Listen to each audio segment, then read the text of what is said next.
معزز سامعین اکرام، السلام علیکم ورحمۃ اللہ وبرکاتہ۔ آج ہم جس موضوع پہ بات کریں گے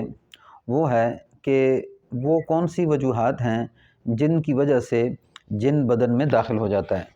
وہ کون سی وجوہات ہیں جن کی وجہ سے انسان کے بدن میں جن داخل ہوتا ہے۔ اور اگر آپ چینل پر نئے ہیں تو ویڈیو شروع کرنے سے پہلے چینل کو سبسکرائب کر دیں، بیل آئیکن کے بٹن کو دبا دیں تاکہ آئندہ آنے والی ویڈیو میری آپ تک پہنچتی رہے۔ تو وہ 4 وجوہات ہیں کہ جس کی وجہ سے انسان کے بدن میں جن داخل ہوتا ہے۔ سب سے پہلی وجہ ہے کہ انتقامی طور پہ کہ جب انسان سے جن انتقام لیتا ہے کسی وجوہات سے، دشمنی کی وجہ سے، تو اس وجہ سے یہ جن بدن میں داخل ہو جاتا ہے۔ اور اس کی کچھ علامتیں قرآن حدیث کے اندر اللہ سبحانہ و تعالیٰ نے جو ہے نا ظاہر کی ہیں۔ فرمایا کہ سب سے پہلے کہ جب جو ہے میاں بیوی کے درمیان توڑ پیدا ہوتا ہے تو اس کی کچھ وجوہات ہوتی ہیں۔ جیسے صحیح مسلم کے اندر حدیث ہے کہ ابلیس کا تخت پانی پر ہے اور وہ جو اس کے آگے کام کرنے والے ہیں وہ جنات وہ کام کرتے ہیں، شیاطین کام کرتے ہیں اور صبح شام جا کے اس کے سامنے حاضر ہوتے ہیں اور پھر وہ اپنی اپنی کارگزاری سناتے ہیں کہ آج ہم نے یہ کام کیا، آج ہم نے یہ کام کیا۔ تو جس وقت وہ بتاتے ہیں تو پھر آگے سے وہ ان کا جو سردار ہوتا ہے وہ کہتا ہے کہ تم نے یہ کچھ کام نہ کیا۔ پھر کرتے کرتے ایک شیطان جو ہے، جن جو ہے شیاطین میں سے، وہ جا کے کہتا ہے کہ میں نے آج میاں بیوی کے درمیان جھگڑا پیدا کیا۔ تو وہ اس سے بہت خوش ہوتا ہے اور اس کو تھپکی دیتا ہے، کہتا ہے نہیں مان تھا، تو نے بہت اچھا کیا۔ تو یعنی یہ جو جھگڑا پیدا ہونا یہ انتقامی طور پہ، یعنی کہ شیطان جو ہے وہ انتقامی طور پہ انسانوں سے جو ہے نا وہ انتقام لیتا ہے۔ اور اس کی مین وجہ کہ جس وقت آدم علیہ السلام کو اللہ سبحانہ و تعالیٰ نے پیدا کیا تھا تو اس وقت اس نے کہا تھا کہ وَبِعِزَّتِكَ لَأُغْوِيَنَّهُمْ أَجْمَعِينَ، فرمایا کہ میں ضرور تیری عزت کی قسم کھا کے کہی، میں تیری عزت کی قسم وَبِعِزَّتِكَ لَأُغْوِيَنَّهُمْ أَجْمَعِينَ کہ میں اس کو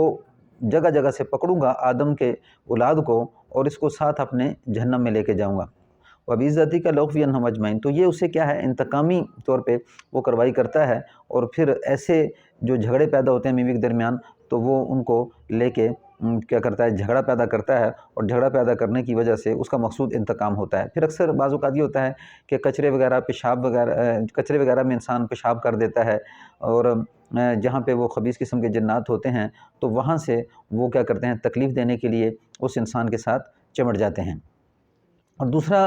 جو ہے نا جن کا بدن میں داخل ہونا وہ عاشق ہونے کی وجہ سے ہے۔ تو یعنی بعض اوقات مرد جن جو ہوتے ہیں وہ عورتوں پہ عاشق ہو جاتے ہیں، اور اسی طرح جو ہے جو جنوں میں سے جو عورتیں ہیں وہ انسانی مردوں میں سے عاشق ہو جاتے ہیں۔ جیسے کہ ایک حدیث کے اندر آتا ہے کہ حضور صلی اللہ علیہ وسلم ایک جگہ سے گزرے تو ایک عورت تھی جس کو مطلب غٹے وغیرہ آتے تھے، اور بعض کتابوں کے اندر مرغی کا ان کو لکھا ہوا ہے۔ تو اس عورت نے آپ صلی اللہ علیہ وسلم سے کہا کہ اللہ کے رسول، میں اس بیماری میں مبتلا ہو گئی ہوں، تو آپ میرے لیے جو ہے نا دعا کریں۔ تو آپ صلی اللہ علیہ وسلم نے دعا کی، تو دعا کرنے سے پہلے اس عورت نے کہا اللہ کے رسول،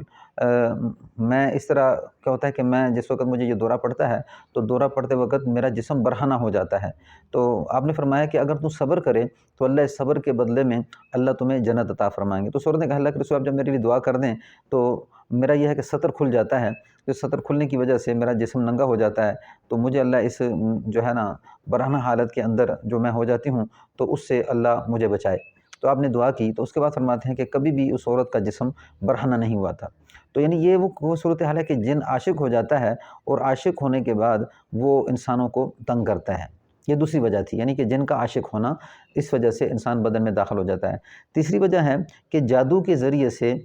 حسد بغض کرنے والا شخص جو ہے جب انسان کے اوپر جادو کراتا ہے تو اس وجہ سے انسان کے بدن میں جن داخل ہو جاتا ہے۔ اور وہ جو جادو کرانے والا حاسد شخص ہے وہ جب جادو کرتا ہے اس کے مال سے اسے بغض ہوتا ہے، حسد ہوتا ہے، اس کے بعض اوقات کاروبار سے، اس کی خوبصورتی سے، اس کے اخلاق سے، اس کے کاروبار سے، یعنی کسی بھی صورت میں وہ جو حسد کرتا ہے تو وہ کسی ایسے جادوگر کے پاس جاتا ہے جو اس پہ جادو کرواتا ہے، جو اس پہ جادو کرتا ہے۔ اور جادو کرنے میں جیسے سورۃ الانعام کی آیت نمبر ہے 129 اور 30 کے اندر کہ جو انسان جنوں سے مدد لیتے ہیں بعض ان کے بارے میں، اور جو جنات انسانوں سے مدد لیتے ہیں اس کے بارے میں، تو وہ جو کفریہ قسم کے الفاظ ہوتے ہیں ان کو اپناتا ہے، اور پھر وہ اللہ سبحانہ و تعالیٰ سے دین سے ہٹ جاتا ہے، اور کفریہ یعنی کہ جادو جو جتنا بھی یہ کفر ہے تو وہ کفریہ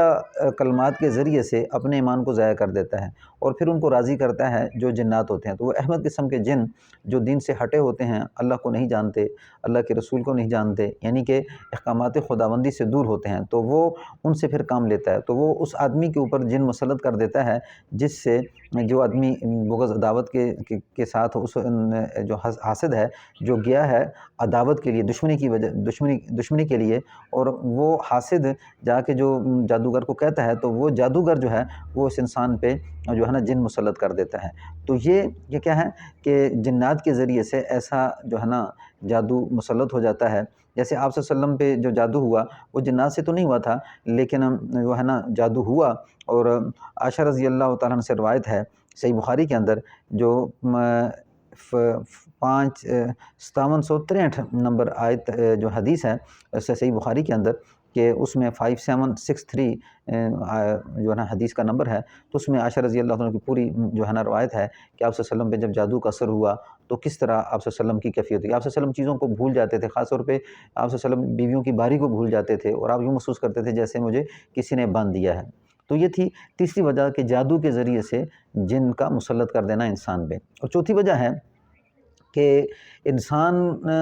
اللہ سبحانہ و تعالیٰ خود انسانوں کے اوپر جو ہے نا شیطان کو مسلط کر دیتے ہیں۔ قرآن پاک کی آیت ہے وَمَن يَعْشُ عَن ذِكْرِ الرَّحْمَنِ نُقَيِّضْ لَهُ شَيْطَانًا فَهُوَ لَهُ قَرِينٌ، کہ جس وقت انسان اللہ سبحانہ و تعالیٰ کی یاد سے غفلت برتتا ہے، رحمان کی یاد سے جو ہے نا غفلت برتتا ہے، تو ہم اس کے اوپر ایک شیطان کو مسلط کر دیتے ہیں جو اس کا ساتھی بن جاتا ہے۔ تو اب یہاں پہ انسان جو غفلت ہے اللہ سبحانہ و تعالیٰ کی طرف سے، انسان کی جو رغبت نہیں ہے، اللہ سبحانہ و تعالیٰ کے کام توڑتا ہے، تو اس میں اللہ اس کے اوپر ایک جو ہے نا شیطان مسلط کر دیتے ہیں جو اس کا ساتھی بن جاتا ہے۔ اور ذکر میں یاد رکھیں کہ یہ نماز نہ پڑھنا یہ انسان کو جو ہے نا سخت قسم کی تکلیف کا باعث بن سکتی ہے دنیا کے اندر۔ جیسے قرآن پاک کی آیت ہے سورۃ العنکبوت کے اندر ان الصلاۃ تنہیٰ عن الفحشاء والمنکر، بے شک نماز انسان کو بیائی اور منکرات سے بچاتی ہے، ولذکر اللہ اکبر، یعنی کہ بے شک یہ جو نماز ہے یہ سب سے بڑا ذکر ہے، ولذکر اللہ اکبر۔ اور پھر دوسرا سورۃ النساء کے اندر آیا ان الصلاۃ کانت علی المؤمنین کتابا موقوتا، بے شک نماز انسانوں پہ مقررہ وقت پہ فرض کی گئی ہے۔ اور کفر اور مسلمان کے درمیان فرق کرنے والی نماز ہے، اور میں جس نے جان بوجھ کے نماز کو چھوڑ دیا، یعنی اس نے کیا کیا، کفر کیا۔ عابد اور جو ہے نا کفر کے درمیان فرق وہ ہے نماز چھوڑنا ہے۔ تو یعنی سب سے بڑا ذکر جو ہے نا وہ اللہ سبحانہ و تعالیٰ کی وقت کے اوپر نماز کا ادا کرنا ہے۔ تو یہ چار وجوہات ہیں کہ جن کی وجہ سے انسانوں کے جسم پہ جن مسلط ہو جاتا ہے۔ تو انسان کو ان چار وجوہات پہ غور کرنا چاہیے، اور غور کر کے پھر اس کا جو ہے نا انسان علاج کروائے کیا ہے، کس طرح۔ پھر اس کی علاج کی جو ترتیب ہے، اس علاج میں یعنی کہ وہ لوگ جو قرآن حدیث سے واقف ہیں اور اس طریقے کو صحیح طریقے سے سمجھنے والے ہیں کہ جنات کیسے مسلط ہوتے ہیں، اور اس کا علاج بھی قرآن حدیث کے اندر آیا، فرمان نظر برحق، جادو برحق، اور جناتی بیماریاں برحق ہیں۔ اور یہ کچھ تفصیل تھی کہ جس سے انسانوں کے جسم میں جو ہے نا جن جو ہے نا اور شیطان جو ہے داخل ہو جاتا ہے، اور پھر انسانوں کو پریشان کرتا ہے اور تکلیف دیتا ہے، اور وہ انسان کسی نہ کسی بیماری میں تکلیف میں مبتلا ہو جاتے ہیں۔ السلام علیکم ورحمۃ اللہ وبرکاتہ۔